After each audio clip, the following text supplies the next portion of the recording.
Kalau doa kita sudah dikabulkan, sebenarnya sudah selesai PR-PR besar dalam hidupnya kita. Kalau doa kita mustajab, doa kita kepada istri akan menjadi mudah sesuai dengan harapan kita. Doa kita kepada suami akan mudah sesuai dengan doanya kita. Ketika kita mendapatkan anak, maka kita akan mendapatkan sebuah kekuatan mustajab untuk mengubah anak kita. Ketika kita memiliki sebuah doa yang betul-betul mustajab di sisi Allah. Cuma masalahnya, persoalan basicnya para penuntut ilmu bukan karena kebutuhan semata. Tapi salah satu persoalan basicnya para penuntut ilmu adalah karena tidak mustajabnya mereka di dalam berdoa, dan itulah yang menyebabkan satu persatu PR pada hidup kita begitu berat kita selesaikan. Karena setiap kita berdoa, ternyata doa kita terpental di antara pintu langit dan tidak diterima oleh Allah. Makanya betul kalau para ulama besar itu sampai menitik beratkan fokusnya mereka kepada doa. Para ulama setingkat Imam Nawawi saja menurunkan buku khusus tentang masalah doa yang disebut dengan kitab Al-Adhkar. Kenapa para ulama terdahulu mereka menuliskan bab khusus tentang masalah doa dan mereka tuliskan dan goreskan menjadi buah pena dari mereka, ya karena mereka tahu betapa besarnya hajat manusia kepada doa dan betapa besarnya kebaikan yang kita peroleh ketika kita doanya sudah terkoreksi, terevaluasi, dan bisa menjadikan doa kita dikabulkan oleh Allah Subhanahu wa taala. Maka tanpa kita sadari apa yang menjadi kemudahan kita hari ini, bisa jadi doa itu pernah kita panjatkan beberapa tahun yang lalu, sadar atau tidak sadar. Bisa jadi ada beberapa madarat yang mampu kita terhindarkan dan selamat, itu bisa jadi karena doa kita beberapa bulan yang lalu tanpa kita sadari. Dan itulah doa ketika sudah bekerja pada kehidupan kita. Maka inilah yang menjadikan kita faham betapa besarnya doa pada pengaruhnya pada kehidupan kita. Tidak salah kalau Rasulullah Shallallahu Alaihi Wasallam sampai beliau memilih sebuah sabda yang sangat indah menggambarkan betapa besarnya doa itu. Ad-du'a'u silahul mu'min. Doa itu senjatanya orang mukmin. Kalau bukan karena doanya orang mukmin, mungkin banyak orang yang dolim kepada orang mukmin itu mereka tidak pernah merasa ketakutan. Tapi kenapa banyak orang yang mereka memiliki kekuatan, tapi mereka ketika berbuat dolim malamnya tidak bisa tidur, paginya khawatir, karena dia khawatir. Kedoliman yang dia berikan kepada orang mukmin itu dibalas dengan doa, dan doa itu bekerja di sisi Allah. Nah, itulah yang menjadikan kita paham. Kalau kita tidak punya apa-apa, kita masih punya kekuatan doa. Dan itulah pentingnya bagi kita untuk senantiasa berdoa. Karena persoalan besar kehidupan kita bisa selesai. Salah satunya ketika doa kita sudah menjadi mustajab di sisi Allah. Makanya bulan Ramadan termasuk salah satu momen paling indah untuk kita banyak berdoa. Kenapa? Semakin kosong lambungnya, semakin kering tenggorokannya, itu semakin nyaring permintaan hamba kepada Robnya, kata para ulama. Makanya kenapa doanya orang miskin itu lebih mustajab, Pak, dalam beberapa kondisi. Tidak semua kondisi, dalam beberapa kondisi. Maka para ulama mengatakan karena orang miskin kalau berdoa datang dari lambung yang kosong. Datang dari kondisi yang betul-betul menderita. Dan itu kayak peluncur yang menjadikan doa itu begitu melesat di sisi Allah. Kita pada waktu Ramadan memiliki keserupaan dengan kondisi itu. Perut kita kosong, lambung kita kosong, tenggorokan kita kering, yang menjadikan akhirnya kita ketika berdoa itu betul-betul mustajab. Maka waktu yang sangat mustajab, golden time, ketika kita berdoa kepada Allah Subhanahu wa taala, ketika Ramadan itu kapan?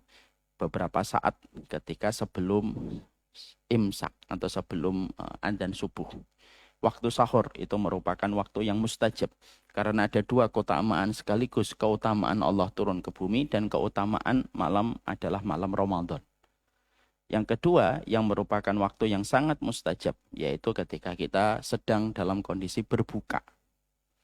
Makanya maaf ini sedikit membahas fikih terlebih dahulu.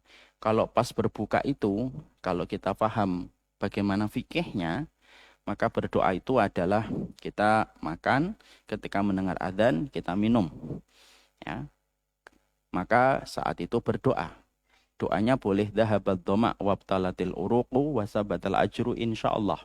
Ini dalam riwayat Abu Dawud. Saya menggunakan doa ini. Atau boleh Allahumma lakasumtu. Maka bagaimana kita mendudukkan di antara dua riwayat itu? Nah, saya sampaikan. Ada beberapa metode para ulama. Ada yang metodenya metode tarjih. Metode tarjih itu di antara dua riwayat ini mana yang paling kuat? Ada yang mengkuatkan dhahabal dhoma wabtalatil uruku wasabatal ajru insyaallah. Ada yang mengkuatkan yaitu Allahumma lakasumtu. Itu namanya metode tarjih. Kalau ada yang memakai ini silahkan. Tidak perlu kita saling menyalahkan dan saling mencakar. Hanya karena persoalan redaksi doa. Ada yang kedua, metode jamak. Metode jamak itu digabungkan. Kalau Ramadannya pada hari itu panas, terik, dan betul-betul kita kehausan, nah maka doanya dhahabad dhoma. Tapi kalau puasanya tidak terlalu panas, tidak terlalu terik, boleh memakai Allahumma lakasumtu. Maka ketika kita berbuka, maka berbuka minum. Lalu setelahnya kita makan kurma. Bilangannya ganjil. 1, 3, 5, 9 kalau mampu. Maka kita makan kurma. Jangan setelah itu buru-buru yang lainnya. Duduk dulu. Duduk dulu. Lalu kita berdoa kepada Allah Subhanahu wa taala. Itulah golden time kita untuk dikabulkan doanya secara besar. Persentase kemungkinannya untuk dikabulkan menjadi besar. Makanya Rasulullah Shallallahu alaihi wasallam menyampaikan salasu da'watin mustajabatin la turaddu fihinna. Ada 3 macam doa yang tidak akan pernah ditolak oleh Allah. Dakwatul musafir, doanya orang yang safar. Yang kedua dakwatul madlum, doanya orang yang terlolimi. Dan yang ketiga dakwatus shaim hina aftara. Orang yang berpuasa ketika berbuka. Itu waktu yang mustajab. Ya. Alhamdulillah kalau pas antum safar Pak, safar, didolimi di jalan, pas berbuka puasa. Nah, itu mustajab sekali. Kalau ada yang kondisinya kayak gitu, WA saya minta didoakan. Nah, itu adalah golden time kita untuk berdoa. Sekarang kita akhirnya sudah paham motivasi kita di dalam kita berdoa. Sekarang mari kita melanjutkan perjalanan panjang kita. Membahas doa Robbana yang kelima. Bagi yang membawa buku silahkan dibuka pada halaman 79. Yang akan menjadi perhatian kita pada kesempatan pagi ini untuk kita bedah dan kita bahas yaitu adalah surat Al-Hasyr ayat yang ke-10. Yaitu Rabbana fir lana wa li ikhwanina alladziina sabaquna bil iman wa la taj'al fi qulubina ghillan lil ladziina amanu Rabbana innaka raufur rahim. Doa yang ada ini adalah doanya orang yang beriman. Allah mensifati orang yang beriman salah satunya mereka berdoa. Di antara redaksi doanya orang beriman yang Allah ridhoi yaitu ketika orang beriman berdoa, ya Rabb kami, ampunilah kami. Ya. Ini merupakan salah satu bentuk bahwasanya kalau kita tidak mampu berlomba-lomba dengan mereka orang yang taat. Ketika orang taat itu luar biasa di dalam tilawahnya, luar biasa di dalam sholatnya, luar biasa di dalam sedekahnya, maka berlomba-lombalah dengan para pendosa ketika bertaubat. Kita ini ada 2 pilihan Pak. Berlomba-lomba dengan orang yang taat, orang yang alim, orang yang ahlul ilmi, mereka hafal Quran, mereka hafal hadis, mereka membaktikan diri mereka kepada ilmu. Ada yang pertama kayak gini. Kalau kita merasa bahwasanya tenaga kita jauh berbeda dengan mereka di dalam ketaatan sebagai ahli ibadah, maka ada pilihan yang kedua. Berlomba-lombalah dengan para pendosa ketika mereka kembali kepada Allah. Karena dua-duanya mendapatkan tempat di surga. Makanya orang yang beriman mereka berdoa, ya Rabb kami, ampunilah kami dan saudara-saudara kami yang telah beriman lebih dahulu daripada kami. Janganlah engkau tanamkan kepada hati kami kedengkian terhadap orang yang beriman, ya Rabb kami sesungguhnya engkau maha penyantun lagi maha penyayang. Nah, tentunya ini merupakan surat Al-Hasyr ayat yang ke-10 memuat dan memberikan kepada kita banyak faedah satu persatu untuk kita tadaburin, untuk kita selami supaya kita mampu menghadirkan makna, mengikat pada jiwa kita ketika berdoa dengan doa yang dipilihkan oleh Allah untuk mereka yang beriman. Maka yang pertama yang kita jumpai di antara faedah pada surat Al-Hasyr ayat yang ke-10 itu apa? Faedah yang pertama itu adalah bagaimana ketika kita menghabiskan sisa kehidupan kita, yaitu yang paling penting adalah bagaimana terus konsisten kita meminta ampunan kepada Allah Subhanahu wa taala. Karena tidak ada satu perkara dan amalan paling efektif menuju kepada keselamatan di akhirat kecuali satu, diampuninya dosa-dosa kita. Makanya doa ini dimulai dari sebuah kata Rabbana firlana. Ya Allah, ampunilah kami dulu. Artinya bahwasanya kita meminta ampunan kepada Allah setiap waktunya dan setiap saatnya.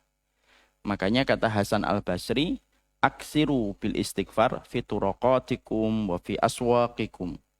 Maka perbanyaklah kalian kalau kalian lagi jalan, kalau kalian lagi di pasar, kalau kalian lagi bekerja. Kata Hasan Al-Basri rahimahullahu ta'ala, kalau kalian melakukan aktivitas itu, maka perbanyaklah beristighfar. Karena kamu tidak pernah tahu kapan pintu langit akan terbuka dan menerima istighfar kalian satu kali. Karena kalau sudah istighfar kalian diterima, separuh dari dosamu akan diampuni oleh Allah. Walaupun setingkat membunuh 100 nyawa sekalipun. Ini merupakan salah satu di antara kultur kebaikan kita. Jadi artinya bahwasanya istighfar itu merupakan perkara besar. Bukan perkara ringan. Bahkan perkara inilah yang sangat kita hajatkan dan sangat kita butuhkan antara kita di hadapan Allah.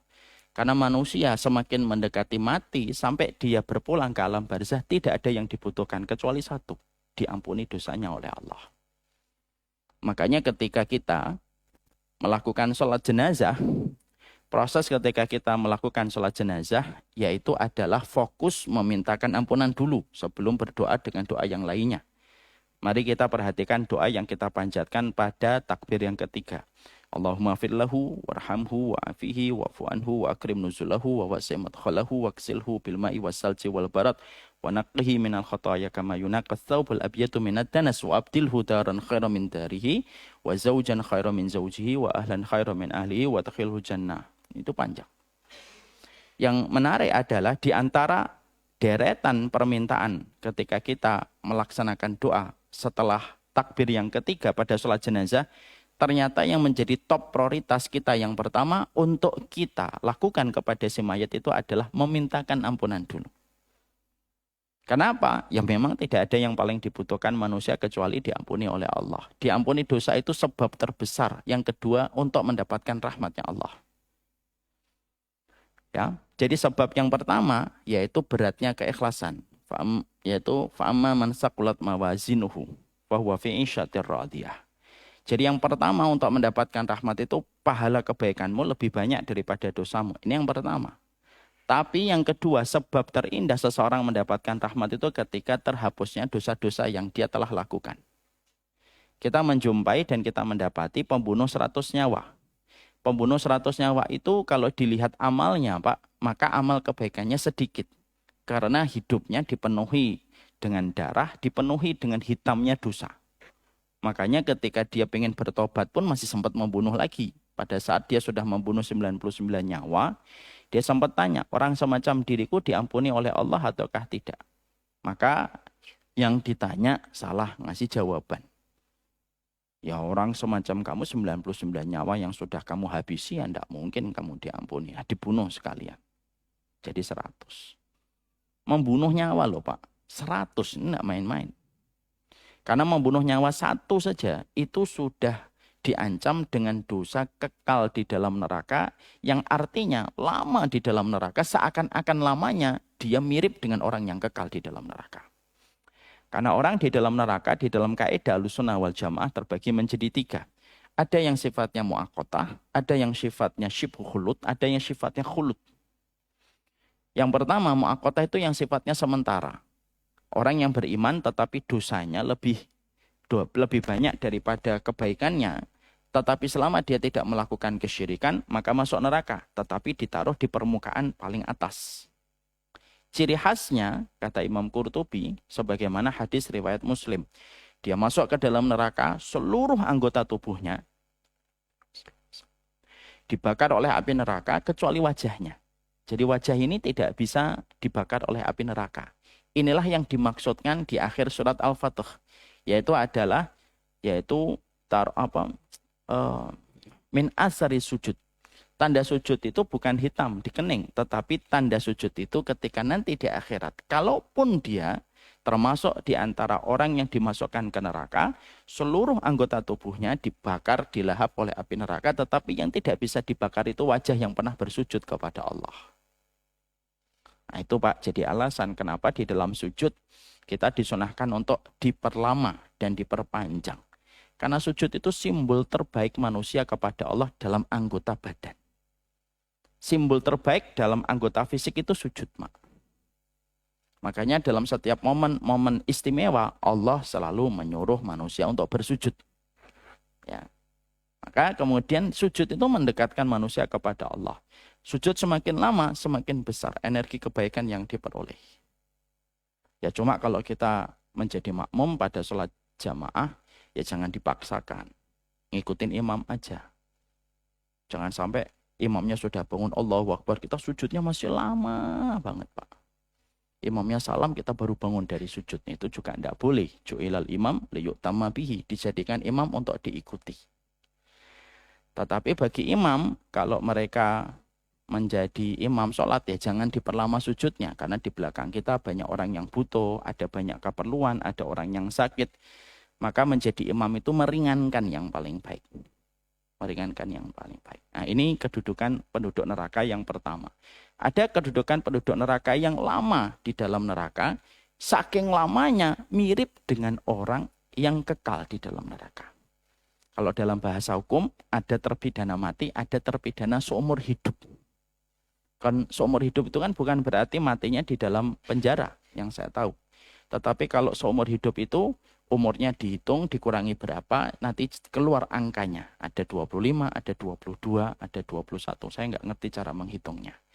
Maka syibhul khulud itu kayak seumur hidup, Pak.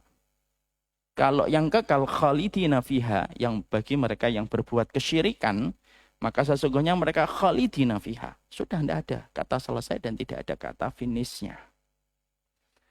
Maka yang kedua syibhul khulud. Siapa yang terkena syibhul khulud? Ada banyak. Salah satunya orang yang membunuh. Itu syibhul khulud dia. Kalau dia tidak bertobat. Lama di dalam neraka. Saking begitu lamanya. Mereka seakan-akan mirip dengan orang yang terpidana seumur hidupnya di dalam neraka. Ada yang ketiga. Yang khalidina fiha. Yang kekal di dalamnya. Kita kembali kepada hadis tadi. Pembunuh 100 nyawa itu Masya Allah. 1 nyawa sudah terancam syibhul khulud. Itu 1 nyawa. Apalagi ini 100 nyawa. Tapi ketika dia diampuni oleh Allah, maka sesungguhnya yang menggerakkan tanah, ketika dia menuju ke kampung orang solih, yang menggerakkan tanah itu supaya lebih dekat daripada kampung orang durjana yang dia tinggalkan, siapa yang menggerakkannya? Allah yang menggerakkannya. Allah yang menggerakkannya, Pak. Dan kita tahu berapa meter Ustaz perbedaan antara jauhnya kampung durjana yang dia tinggalkan ke kampung orang solih yang akan dia datangi sebagai prosesnya dia bertobat. Bukan mil, bukan farsakh, bukan kilo, tetapi hanya beberapa meter lebih dekat ke kampung orang solih. Itu pun yang menggerakkan Allah, Pak. Itu pun yang menggerakkan Allah. Sampai akhirnya diampuni dosa-dosanya oleh Allah Subhanahu wa Ta'ala. Walaupun sempat antara malaikatul rahmah dengan malaikatul adab sempat rebutan. Malaikatul rahmah merasa berhak dengan mayatnya orang itu, ruhnya orang itu. Malaikatul adab juga merasa berhak dengan ruhnya orang itu. Masya Allah ya, malaikat aja bisa berselisih, Pak. Ya, kadang kita kalau di dalam satu masjid berselisih itu wajar. Bukan yang kita khawatirkan perbedaan, tapi yang kita khawatirkan cara kita menyelesaikan perbedaan yang itu sering ditunggangi setan. Ya. Maka akhirnya Allah yang menggerakkan. Maka disitulah kita akhirnya paham yang dibutuhkan manusia. Ketika manusia itu memang pelaku dosa, manusia itu memang pendosa, yang kita butuhkan itu diampuni dosanya. Makanya doanya para nabi dan doanya para rasul dan doanya orang solih yang kita baca di dalam Quran, 80% didominasi meminta ampunan kepada Allah. 80% meminta ampunan kepada Allah. Padahal mereka setingkat nabi dan setingkat rasul. Ya. Kalau kita merasa saya ini syahwatnya kuat, imbangi dengan kamu beristighfar kepada Allah. Mintalah ampunan kepada Allah setiap waktunya dan setiap saatnya. Ya. Itulah yang menjadikan seseorang akan dimuliakan oleh Allah. Makanya salah satu di antara pintunya surga yang berjumlah 8, salah satu nama pintunya apa? Pintu taubat. Ada pintu sholat, pintu puasa, pintu sedekah, pintu jihad, pintu aiman, pintu tobat. Dan itu diperuntukkan bagi siapapun yang mereka senantiasa kembali kepada Allah dengan memohon ampunan kepada Allah Subhanahu wa taala. Makanya merasa berdosa itu jauh lebih mulia daripada merasa mulia di hadapan Allah. Allah tidak butuh mereka yang merasa mulia, tetapi Allah senantiasa gembira, senang, ridho kepada mereka yang merasa berdosa dan kembali kepada Allah Subhanahu wa taala. Karena sebelum Allah menciptakan manusia, Allah tahu manusia itu akan melakukan banyak dosa dan kemaksiatan. Makanya maaf, jangan celah pendosa. Karena bisa jadi dosanya besok diampuni oleh Allah, dan bisa jadi kita yang hari ini tidak melakukan dosa tergelincir pada saat-saat menjelang kematian. Kita tidak pernah tahu nasib seseorang di hadapan Allah. Ini merupakan poin yang pertama, yaitu betapa mulianya kultur keimanan itu senantiasa menjadikan seorang mukmin itu beristighfar kepada Allah dan meminta ampunan kepada Allah. Dan bulan ini merupakan bulan yang tepat untuk memintakan ampunan kepada Allah Subhanahu wa taala. Ini yang pertama.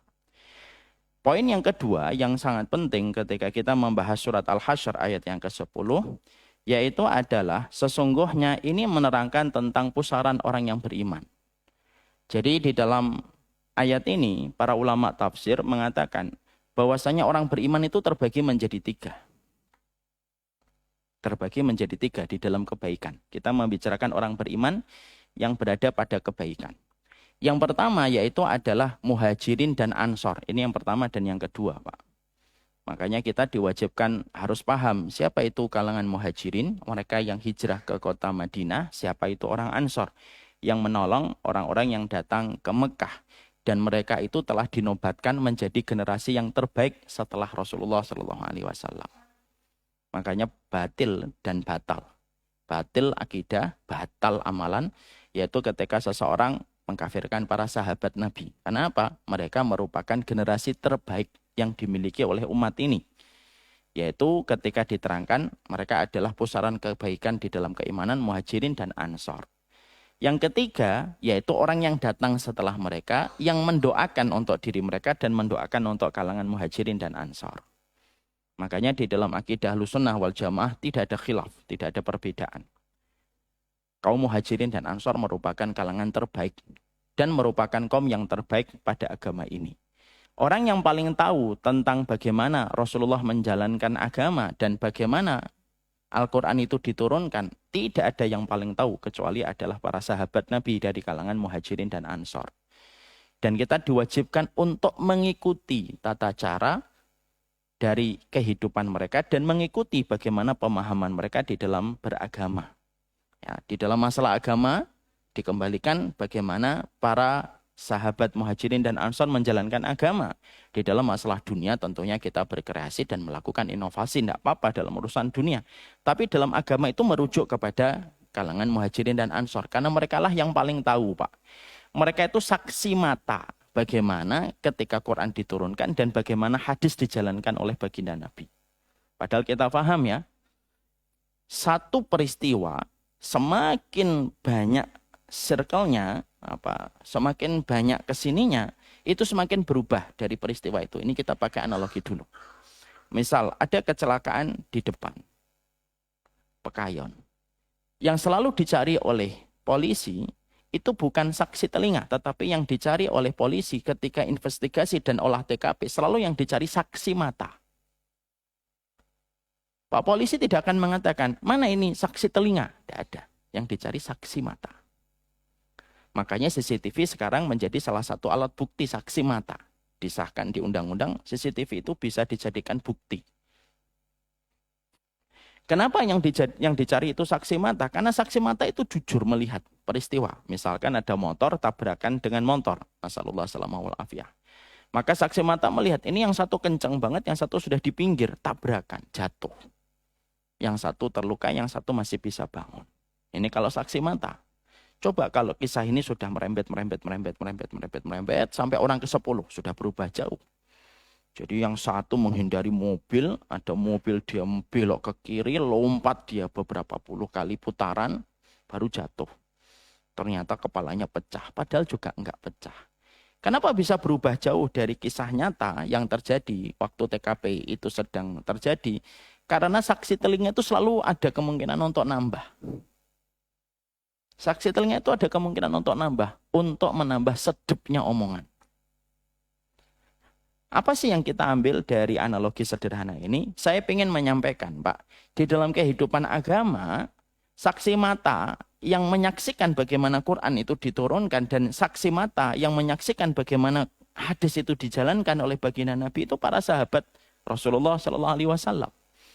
Makanya Bapak bisa membayangkan betapa batil dan batalnya akidah orang yang mereka mengkafirkan para sahabat. Kalau ada orang mengaku muslim, lalu dia mengkafirkan para sahabat, pertanyaan kita simpel. Loh, terus referensi agama kamu dari mana? Ini sesuatu yang menjadi basic dalam akidah. Nggak bisa mengkafirkan sahabat itu nggak bisa. Oh, semua sahabat kafir, kecuali Ali bin Abi Thalib, kecuali Ammar bin Yasir, kecuali Bilal. Hanya 3 orang yang tidak disahabatkan selain Ali bin Abi Thalib. Pertanyaan kita, terus dari mana kita akan mengambil pelajaran tentang agama kita kalau sahabat sudah dikafirkan? Terus yang kedua, berarti Nabi gagal mendidik para sahabat. Sampai para sahabat itu mereka murtad sebagaimana yang dituduhkan. Waliyadzubillah nasallallahu alaihi wasallam. Dan maha suci Allah dan bersihlah para sahabat dari tuduhan itu. Tidak bisa, Pak. Di sini tidak bisa. Makanya ini ayat surat Al-Hasyr ayat yang ke-10 betul-betul membedah secara keilmuan. Berarti pusaran kebaikan orang yang beriman itu apa? Kamu muhajirin, kamu ansor, atau yang ketiga, kamu mendoakan muhajirin dan ansor, mencintai muhajirin dan ansor. Dan kita betul-betul harus mencintai kaum muhajirin dan ansor. Mencintainya salah satu mendoakannya. Ampunan untuk mereka karena mereka tetap manusia biasa. Kalau ada yang nanti ngomong, berkomentar, Ustadz, bukanlah para sahabat juga mereka berperang pada saat terjadinya fitnah pada masa pemerintahan Ali bin Abi Thalib. Iya, memang betul. Tapi jawaban terbaik kalau kita menyikapi adanya fitnah yang menimpa kepada para sahabat, maka bacakanlah ayat tilka ummatun qad khalat laha ma kasabat walakum ma kasabatum. Mereka umat yang telah berlalu, bagi kalian apa yang kalian lakukan, bagi mereka apa yang mereka kerjakan. Sudah. Selamat lisan kita, Pak. Terkadang kita menjumpai ada mimbar-mimbar yang ada, itu mencela para sahabat. Padahal, kalaupun kita infak 1 gunung Uhud emas, kata Rasulullah, itu pun tidak akan bisa menandingi amalan para sahabat ketika mereka menjadi saksi mata dan mereka lah pejuang garis pertama untuk menegakkan agama ini. Ya, ada yang terkadang mereka di majelis ngomong, apa itu Muawiyah? KKN. Korupsi, kolusi, nepotisme. Ya Allah. Sahabat Utsman itu sahabat besar, Pak. Menghatamkan Quran dalam 1 rakaat. Orang yang telah dipilih oleh Nabi 2 kali menjadi menantunya. Apa mungkin Nabi menikahkan seorang putri yang beliau miliki tanpa melalui pemikiran yang panjang? Tidak mungkin. Setingkat Nabi pemikirannya jauh lebih panjang daripada pemikiran kita. Dan ingat ada satu kaidah. Ikhtiyaru rajul dalilu unwanu aklih. Pilihan seseorang itu menunjukkan kualitas akalnya. Dan pilihan Nabi itu menunjukkan kualitas beliau menjadi manusia terbaik. Makanya ketika Utsman bin Affan itu dibunuh, maka teriakannya apa? Oleh istrinya. Kalian telah membunuh seseorang yang menghatamkan Quran dalam 1 rakaat. Menghatamkan Quran 1 rakaat. Hari ini banyak orang, mungkin karena terbakar emosinya, membaca referensi yang tidak tepat. Dari sempalan orang yang mengkafirkan para sahabat, mereka suka mengatakan, ini apa ini Muawiyah ini, enggak jelas, ini apa ini Utsman bin Affan ini, menumpuk-numpuk harta, ya Allah. Hartanya telah didoakan berkah oleh Nabi. Siapa yang bisa mengalahkan doanya Nabi? Jangan pakai nafsu. Ada yang mengatakan Muawiyah, begini. Bagaimanapun Muawiyah juga dipuji oleh Rasulullah SAW. Jadi para sahabat itu generasi terbaik, Pak. Dan kewajiban kita mengikuti bagaimana pola kehidupan mereka. Karena mereka lah yang paling tahu bagaimana Quran itu diturunkan. Dan mereka hidup bersama Quran ketika diturunkan. Kalau ada yang salah, Quran sudah turun untuk mengingatkan mereka. Jadi kehidupan para sahabat itu kurikulumnya langsung dari Allah dengan Quran yang diturunkan. Makanya banyak Quran memiliki asbabun nuzul tentang kehidupan para sahabat. Ketika ada kehidupan para sahabat yang salah, diingatkan langsung oleh Al-Quran. Makanya ada salah satu pembahasan fikih yang bagus. Ada orang ditanya, para sahabat ditanya sama generasi setelahnya, kami boleh azl atau tidak? Boleh azl. Azl itu mengeluarkan, maaf, air sperma di luar rahim istrinya. Itu namanya azl. Generasi tabi'in nanya kepada sahabat, boleh nggak kami ini azl? Jawabannya itu menggambarkan, Pak, bagaimana yang tadi kita pelajari. Kunna na'zil wal Qur'anu yanzil. Kami melakukan azl dan Quran masih diturunkan. Dan tidak ada satupun ayat yang melarang kami ketika kami melakukan azl. Jadi para sahabat itu sebagian melakukan azl, mengeluarkan air sperma di luar rahim. Jawaban ini menggambarkan kepada kita, oh berarti kehidupan para sahabat itu dibimbing banget oleh Allah Subhanahu wa taala. Dan mereka saksi mata, Pak. Makanya maaf, kalau ada satu majelis sudah mencela para sahabat, siapapun itu, sudah selesai. Sudah selesai, nggak ada berkahnya majelis itu. Nggak ada berkahnya majelis yang mencela para sahabat. Dan itu merupakan salah satu poin penting. Karena pada surat Al-Hasyr ayat yang ke-10, Allah itu membidik kita, membagi manusia dalam pusaran kebaikan itu cuma 3.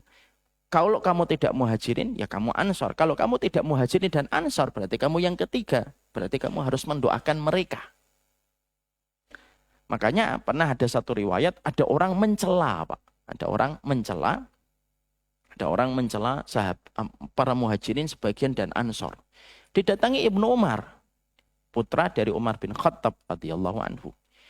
Yang kamu cela ini siapa? Apakah kamu muhajirin? Enggak. Apakah kamu ansor? Tidak. Lalu apakah kamu mendoakan mereka? Orang itu terdiam. Kamu mencela. Kamu tidak termasuk dari 3-nya itu. Makanya kita ketika memang memahami ini, kita ini wajib mendoakan muhajirin dan ansor sebagaimana kita berselawat kepada Rasulullah. Kecintaan kita kepada muhajirin dan ansor menjadi salah satu jembatan indah mempertemukan kita nanti dengan Abu Bakar, Umar bin Khattab, Utsman bin Affan. Kan kita punya keinginan untuk itu. Dan kecintaan kita kepada muhajirin dan ansor itu merupakan salah satu sebab dipertemukan kita dengan orang yang kita cintai. Sebagaimana sabda yang dikatakan oleh Rasulullah. Anta ma'aman ahbabta. Kamu itu akan bersama dengan orang yang kamu cintai. Itu yang dikatakan oleh Rasulullah SAW. Maka inilah yang menjadikan kita memahami pentingnya kita, kurikulum dalam kehidupan agama, mengembalikan kepada prosesnya para sahabat Nabi SAW. Walaupun tidak menafikan, para sahabat Nabi juga ada perbedaan-perbedaan fikih. Ya wajar. Perbedaan ijtihad, ya iya. Ini merupakan salah satu koreksi. Orang yang menisbatkan pemahaman agamanya kepada para sahabat itu bukan berarti tidak menjumpai adanya perbedaan-perbedaan fikih dan ijtihad. Kenapa? Para sahabat juga memiliki perbedaan di dalam masalah fikih dan ijtihad. Yang dicela di dalam Islam bukan perbedaannya, tetapi yang dicela di dalam Islam itu perpecahan yang diakibatkan dari cara menangani perbedaan yang tidak baik. Saya ambilkan sebuah contoh. Abdullah bin Mas'ud radhiyallahu anhu, seorang ulama besar, Pak. Beliau itu memiliki ijtihad di dalam masalah fikihnya. Kalau sudah safar, baik ketika safarnya belum nyampe disebut dengan safar sair, ataupun sudah nyampe disebut dengan safar nazil, maka sesungguhnya kalau safar maka mengambil rukhsah. Itu perkataan Abdullah bin Mas'ud. Jadi dia tidak pernah tamam, Pak, nggak pernah sempurna. Selalu ngambil rukhsah. Didasarkan kepada hadis innallaha yuhibbu an tu'ta rukhsahu. Allah itu senang kalau ngasih rukhsah diambil sama hambanya. Makanya saya kalau safar sama tim selalu saya bilang rukhsah. Jumat misalkan, ya sudah ngambil rukhsah. Memang Jumat tidak diwajibkan untuk mereka yang safar. Ambil rukhsah. Keringanan dari Allah diambil. Dan Allah senang keringanan itu diambil oleh hambanya. Abdullah bin Mas'ud memiliki pendapat itu. Lalu beliau ditanya, wahai Abdullah bin Mas'ud, iya, gimana kalau kita safar, lalu kita mengambil sempurna, nggak ngambil rukhsah. Terutama ketika sudah sampai pada tujuan perjalanan. Jawaban dari Abdullah bin Mas'ud, mukhalafatus siqh. Kalau ada orang di dalam perjalanan kok dia mengambil sempurna, tidak mengambil rukhsah, berarti dia menyelisihi pendapat yang paling kuat. Kata Abdullah bin Mas'ud. Clear ya? Ini pendapatnya Abdullah bin Mas'ud. Perjalanan Pak. Pada satu waktu beliau menuju ke Mekah. Ketika di Mekah, ternyata sahabat yang safar di Mekah bukan hanya Abdullah bin Mas'ud. Ada sahabat Utsman bin Affan radhiyallahu anhu. Beliau juga berada di Mekah. Ketika ditegakkan sholat di Masjidil Haram, siapa yang ditunjuk menjadi imam? Sahabat Utsman. Lima kanatihi ingda Rasulullah. Karena kedudukan posisinya beliau di hatinya Rasulullah. Utsman, tahu muna? Utsman, imamin kita. Maka sahabat Utsman itu memiliki ijtihad yang berbeda dengan ijtihadnya sahabat Abdullah bin Mas'ud. Pendapat fikihnya sahabat Utsman itu apa? Kalau beliau safar sudah sampai di tempat tujuan, maka kembali kepada hukum asal ibadah. Sempurna. Duhur ya 4, asar ya 4. Kalau sudah sampai di tempat tujuan. Karena yang ditunjuk menjadi imam itu adalah sahabat Utsman. Sahabat Utsman imami sholat dong. Dan semua orang tahu sahabat Utsman ini akan sempurna. Kenapa? Ketika akan sholat beliau mengatakan kita sholatnya 4 rakaat. Bapak-bapak tahu siapa yang dilirik oleh para sahabat saat itu? Abdullah bin Mas'ud. Dilirik gitu. Kenapa mereka ngelirik? Mereka pengen tahu Abdullah bin Mas'ud sholat gak di belakang Utsman. Karena pendapat beliau berbeda dengan pendapatnya Utsman. Bahkan secara umum, tidak ada teh hangat ya? Nggak ada. Maka kemudian ngelirik kepada sahabat Abdullah bin Mas'ud, Pak. Maka sahabat Abdullah bin Mas'ud ternyata ikut sholat, Pak. Di belakangnya sahabat Utsman. Sampai selesai. Dan ketika sudah sampai selesai, maka akhirnya orang-orang tanya, wahai Abdullah bin Mas'ud, kamu yang beristihad, antum yang memiliki pandangan fikih bahwasanya kalau kita safar ngambil 2.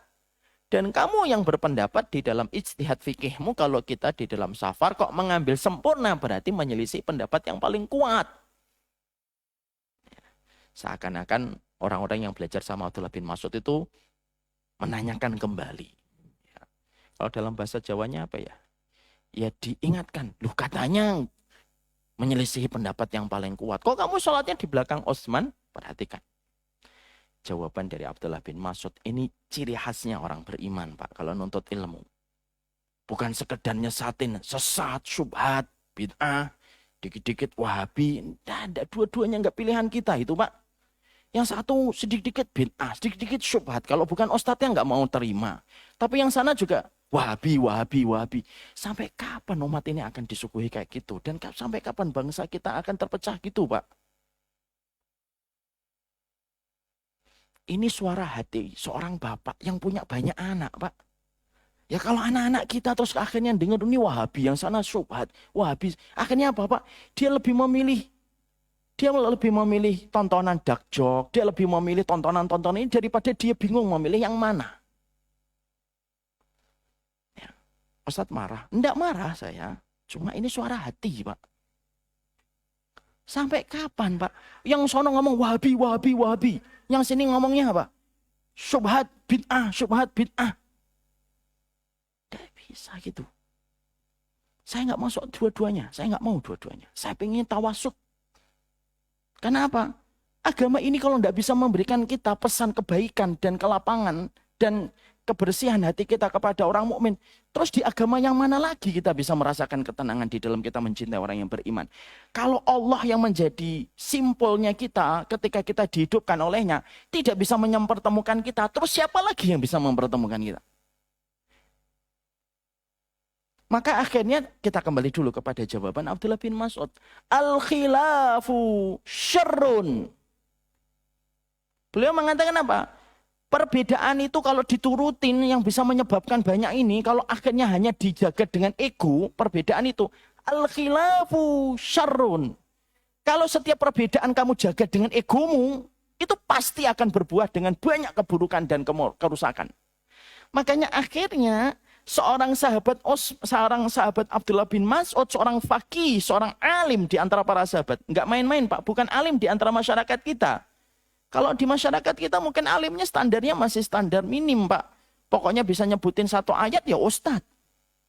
Walaupun ada ustadz yang katanya Malik Qul a'udzu birabbin nas, tidak diciptakan jin dan manusia untuk beribadah sama Allah, itu tidak nyambung antara ayat dengan terjemahnya. Kalau yang kita katakan Abdullah bin Mas'ud itu alimnya para sahabat Nabi, Pak. Maka beliau mengajarkan al-khilafu syarrun. Kalau kamu menjaga perbedaan dengan egomu, ya tidak akan habis. Itu justru akan merusak kehidupan. Makanya inilah yang menjadikan kita akhirnya paham. Komitmen kita sebagai kelompok yang ketiga, kelompok yang pertama Muhajirin, kelompok yang kedua Ansor, kelompok yang ketiga yaitu adalah yang mencintai sahabat Muhajirin dan Ansor. Kadang-kadang kita pasti menemukan bahwasanya ada di antara para sahabat memiliki titik tolak di dalam memahami sesuatu itu berbeda. Itu wajar, Pak. Sekali lagi ya, yang kita khawatirkan di Masjid Baitur Rahman itu bukan perbedaan fikihnya. Yang kita khawatirkan di Masjid Baitur Rahman yang sangat kita cintai ini, yang menenteramkan dan adem kalau kita masuk, Pak. Itu yang kita khawatirkan bukan perbedaan. Tapi tiadanya metode dan manajemen yang baik untuk mengelola perbedaan. Itu yang paling buruk. Akhirnya apa, Pak? Akhirnya kita menjadi orang yang mudah disulut. Jadi sumbu pendek. Akhirnya kalau udah jadi sumbu pendek, mau nyerang, mau ngapain, bahkan naudzubillah min dzalik, mengalirkan darah pun akan diatasnamakan atas nama kebenaran. Mana ada dalil di atas agama ini membolehkan kita mengalirkan darah hanya karena perbedaan-perbedaan yang sifatnya adalah furuk. Itu merupakan salah satu di antara hal yang kita harus betul-betul sadari. Karena doa yang kelima ini nanti berkaitan tentang proses kita ketika kita berhadapan dengan interaksi masyarakat banyak. Makanya inilah yang menjadikan kita paham. Berarti poin yang kedua, berarti kita harus mendoakan para sahabat Nabi Ustadz. Iya. Kita wajib untuk mencintai mereka, betul. Kita wajib untuk mengikuti mereka, iya. Dan ketika kita mengikuti mereka, terkadang ada perbedaan 1 dan 2. Hal yang biasa. Tidak usah kita ributkan bagaimana perbedaan itu selalu berpijak kepada dalil, walaupun tanpa menafikan. Mana pendapat yang paling rojih yang kita ambil. Satu selalu begitu. Kalau saya ditanya, Ustadz gimana hukumnya ini? Saya akan menjawab. Yang menurut saya paling kuat ini. Yang paling arjah itu ini. Kalau Bapak memiliki pendapat yang lain silahkan. Tapi kalau Bapak tanya, kenapa Ustadz memilih pendapat itu? Saya akan terangkan. Ini pendapatnya 1, 2, 3, 4, 5, 6. Ya, maka mari kita memohon kepada Allah.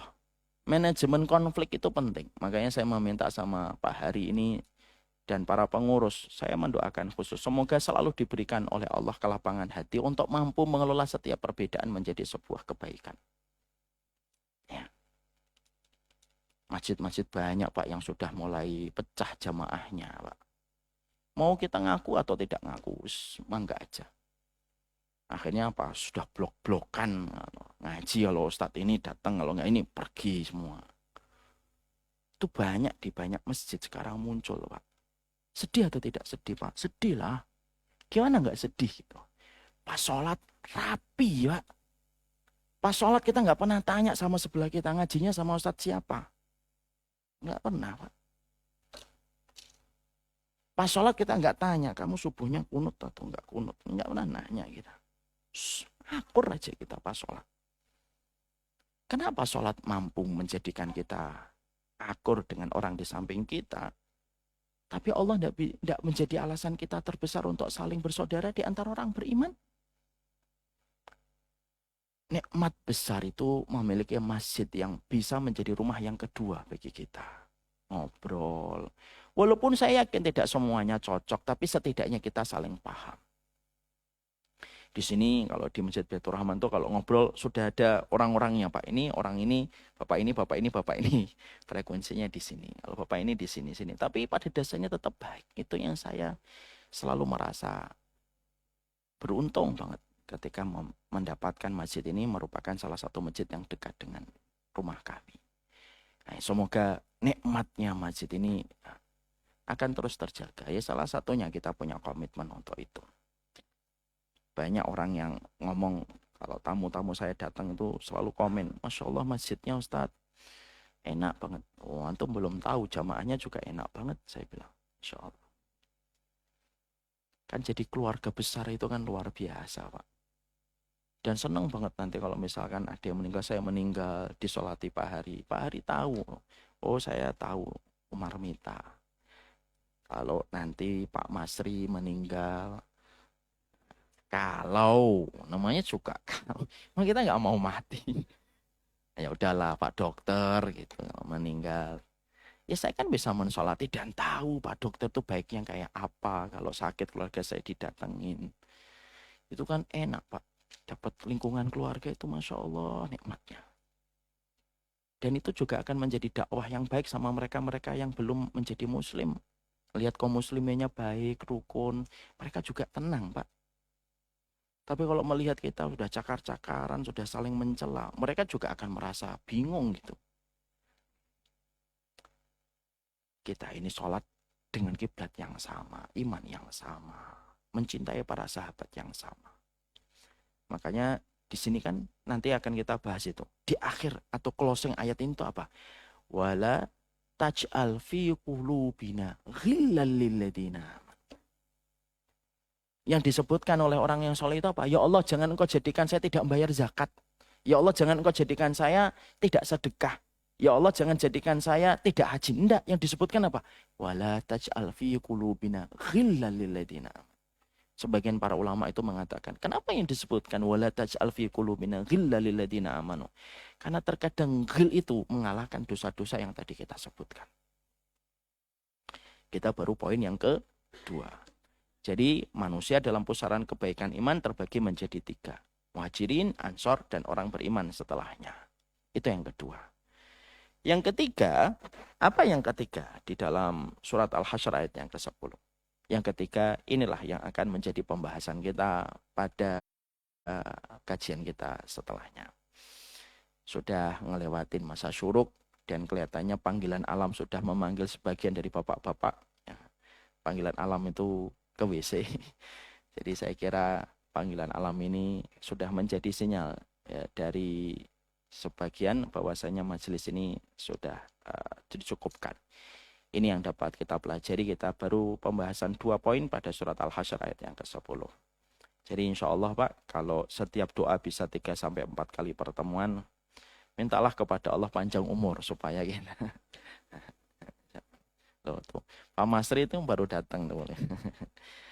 Jadi ini yang dapat kita sampaikan dalam kajian kita kali ini. Kita buka dengan 2 tanya jawab saja.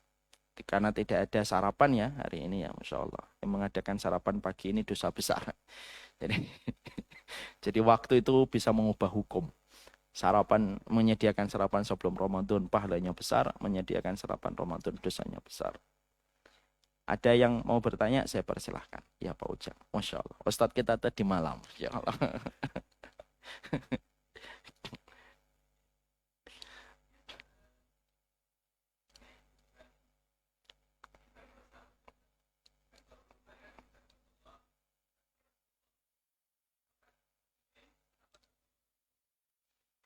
Dalam iman, Pak, dalam keimanan keagamaan itu kepada sahabat dulu. Tapi dalam masalah bentuk interaksi kepada sesama manusia, yang pertama orang tua. Paham, Bapak? Jadi ada jalur ilmu atau jalur keimanan, itu Allah, Rasul, lalu adalah para sahabat Nabi. Termasuk orang tua. Sebenarnya itu 2 cinta yang tidak perlu dibenturkan, Pak Ujang. Karena dua-duanya memiliki kedudukan dan posisi masing-masing. Ya bagaimanapun orang tua juga besar kedudukannya, tapi para sahabat juga besar. Karena peran dan jasa mereka lah yang menjadikan akhirnya Islam sampai kepada hati kita itu kan salah satunya karena peran dan jasa para sahabat Nabi Shallallahu Alaihi Wasallam kan. Jadi sama-sama, tidak usah dibenturkan. sebagaimana kedudukan antara ibu dengan bapak. Nah, itu kan cintanya mereka tetap sama, walaupun tingkat berbaktinya kita kepada ibu lebih besar daripada bapak. Kepada sahabat tetap besar, kepada ibu dan bapak juga besar. Dan dua-duanya mendapatkan porsi doa dari kita. Wallahu a'lam bishawab. Makanya harus berdoa kalau kita memang ini khusus. Ya Allah, saya pengen kumpul sama Abu Bakar, saya pengen kumpul sama Umar bin Khattab, saya pengen kumpul sama Sa'ad bin Abi Waqqas. Nah itu doa-doa khusus kita boleh semacam itu. Terutama kepada para sahabat yang telah dijamin dengan surga. Masya Allah ya, kapan-kapan kalau ada Ustadz suruh membahas 10 sahabat yang dijamin surga, Pak. Ini masukan ke Pak Hari ini. Ada Ustadz, sudah pernah dibahas ya. Ini bagus banget itu. Secara runut aja, sistematik gitu. 1 bulan dikhususkan untuk membahas itu. Sesekali memang ada pembahasan khusus di masjid ini, Pak Hari. Jadi ada pembahasan misalkan di bulan Dzulqa'dah kita membahas 10 sahabat yang dijamin surga sama Ustadz ini. Setiap malam misalkan Jumat, Sabtu, Ahad setiap malam. Jadi misalkan gitu. Ada tema-tema khusus yang langsung dibahasnya itu langsung selesai. Jadi akhirnya kita sebagai penuntut ilmu akhirnya itu tahu grade kita di dalam belajar itu, oh saya ini sudah selesai, ini sudah selesai. Kalau kita pembahasannya panjang-panjang kitab kayak gini ini kan butuh waktu lama banget untuk selesai kan. Kadang-kadang nanti kalau ditanya sudah berapa lama belajar? 5 tahun. Apa aja yang dipelajari? Ya itu, saya juga bingung karena nggak selesai-selesai. Kadang-kadang ada tema khusus selesai. Kalau boleh saya ngusulkan itu bagian divisi keilmuan. Misalkan nanti di bulan Syawal, tema Masjid MBR mengadakan kajian intensif, misalkan tentang masalah misalkan 10 sahabat yang dijamin surga, ini contoh aja. Diselenggarakan Jumat, Sabtu, Ahad, setiap habis maghrib.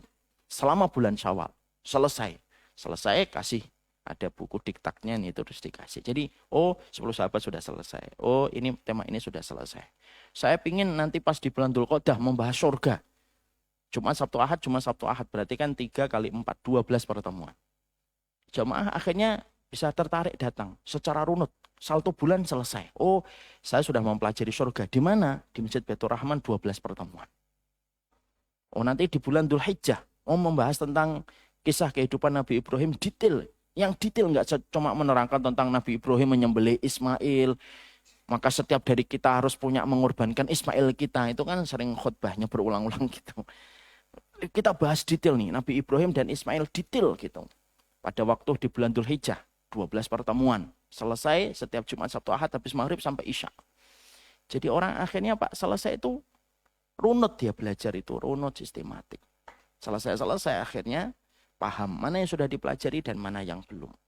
Ini masukan aja. Karena alhamdulillah di Masjid Baitur Rahman itu yang saya tahu sudah mempelajari kitab. Tapi kan kitabnya tebel-tebel sama para ustadz. Saya ini aja berapa halaman ini. Hampir 300 halaman. Ada Ustadz Farhan Subulu Salam kalau tidak salah ya. Oh, Bulughul Maram. Itu berapa ribu itu halamannya. Misalkan Ustadz Daud Rosid hadis. Oh, saking begitu tebelnya, muridnya kalau ditanya halaman berapa, Ustadz lebih tahu daripada kita.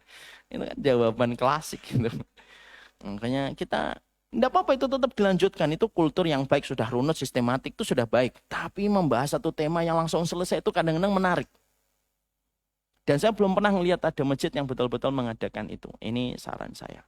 Jadi misalkan Jumat, Sabtu, Ahad. Ustadznya beda. Masalah surga Ustadz ini. Nanti khusus dia Jumat, Sabtu, Ahad.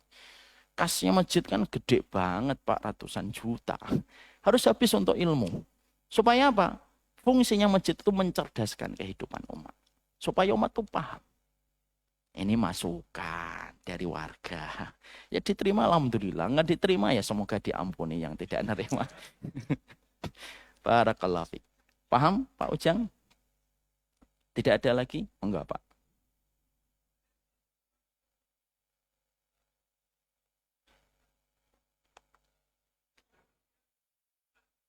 Hmm.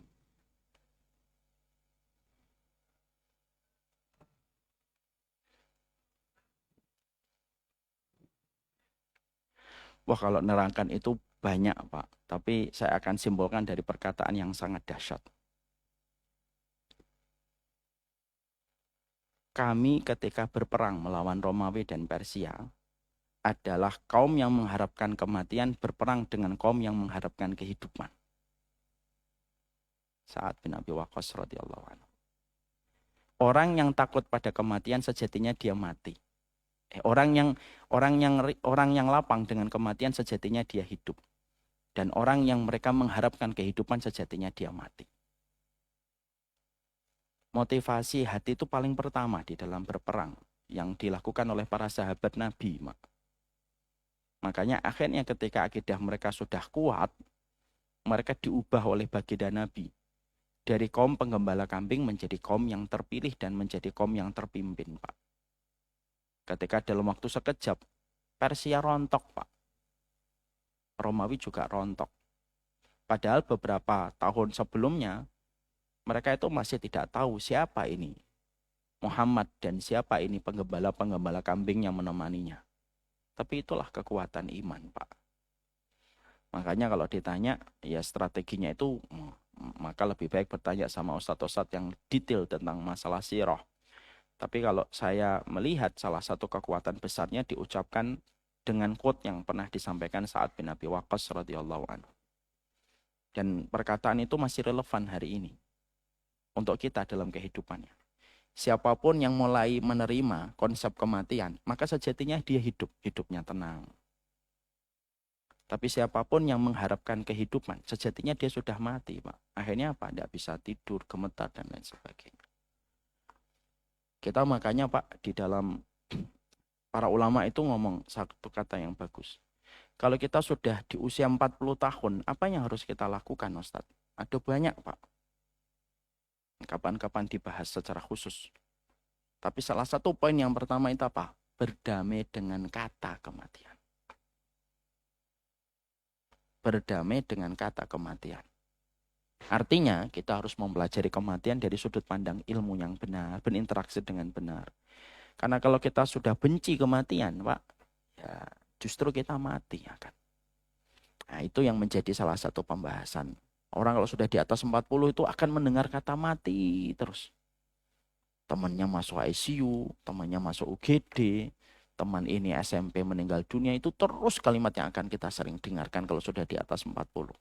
Beda kan kalau kita masih 25, kalau 25 apa berita yang nyampe? Teman kita nikah, teman kita dapat itu, teman kita dapat bunga SMP-nya, teman kita dapat bunga SMA-nya. Indah-indah lah kalau 25 itu. Kalau sudah 30 sudah mulai indah juga. Teman kita kerja di sana, teman kita kerja di sini. Coba 40, Pak. Udah beda beritanya. Tahu nggak teman kita ini? Iya, masuk ICU. Tahu nggak teman-teman ini? Iya, kena diabetes. Nah, udah itu aja beritanya, Pak. Ya, maka itu peringatan untuk kita. Makanya, Masya Allah. Makanya sebelum itu datang, persiapkanlah sebaik-baiknya Pak Ujang. Ya. Jadi jangan sampai meninggal dalam kondisi bujangan.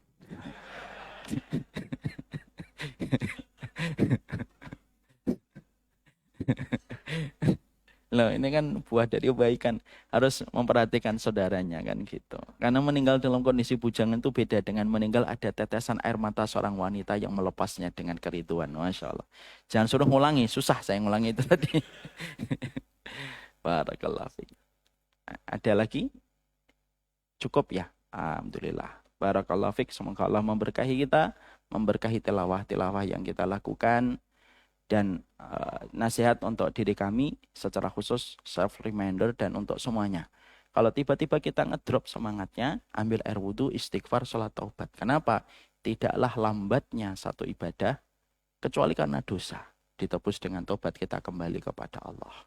Ustadz, kalau pas Ramadan saya futur, apa yang harus dilakukan? Dipaksa, Pak. Saya itu baru mendapati keterangan. Jadi kalau futur itu harus dipaksa, didorong. Sebagaimana orang sakit. Futur sama orang sakit itu memiliki benang merah yang sama. Orang kalau sakit, nggak dipaksa makan, nggak mau makan. Ayo makan, nggak mau. Ayo makan, nggak mau. Ayo makan, nggak mau. Mual. Kalau nggak dimakan, kalau dia tetap nggak mau makan, metabolisme tubuhnya sulit untuk recovery. Sama, Pak. Kita tidak bisa tahu apakah futur bisa datang kepada kita pas Ramadan. Oh bisa Pak, namanya futur bisa kapan saja. Maka ketika futur itu datang, sikap yang terbaik adalah bertobat kepada Rabb dan memaksakan ibadah. Wassallallahu ala nabiyina Muhammad walhamdulillahi rabbil alamin. Ini yang kita sampaikan. Semoga Allah memberikan keberkahan dalam setiap urusan kehidupan kita, ibadah kita, Ramadan kita. Dan yang paling terpenting, Allah memberikan keberkahan pada kebersihan hati kita. Semoga kita tetap menjaga nilai persaudaraan dan keluarga besar yang telah kita dapatkan. Dan semoga kita tidak pernah lupa, ini adalah sebuah kenikmatan. Asalnya kita tidak pernah tahu Pak nama satu dengan yang lainnya. Nama bapak ini dan bapak itu kita tidak pernah tahu. Siapa yang mempertemukan kita sampai akhirnya kita saling mengingat nama, saling menghormati, saling respect. Allah. Dan Allah mengatakan, "Wadkuru nikmatallahi alaikum id kuntum a'da'an fa'alafa baina qulubikum fa'asbahtum bi ni'matihi ikhwana." Ingat ya terhadap nikmat yang aku berikan kepada kalian, yang dulunya kalian tidak tahu, saling bermusuhan, lalu menjadi saling bersaudara. Allah itu kalau memulai satu ayat dengan kata wadkuru, ingatlah, berarti apa yang dijelaskan setelahnya biasanya adalah perkara yang paling sering dilupakan. Bersaudara itu nikmat yang sering dilupakan ketika Allah sudah memberikan dan baru akan terasa kalau sudah hilang dengan permusuhan. Wassalamualaikum warahmatullahi wabarakatuh.